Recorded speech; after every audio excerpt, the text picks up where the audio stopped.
Guys, ayan, magpa-feeding ko ng ating mga alaga.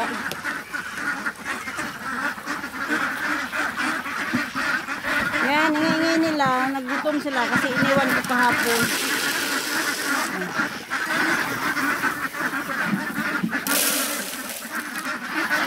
Nagutom sila. Nagutom yun sila, guys. Napakay itlog.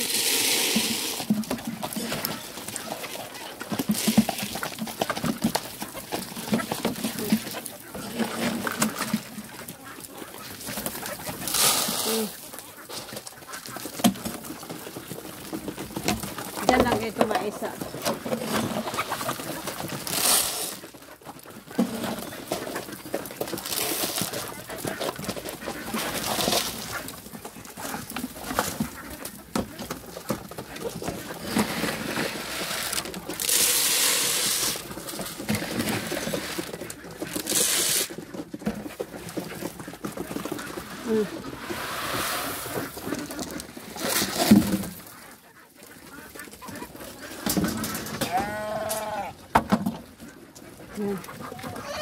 Ito yung manok natin dito, guys.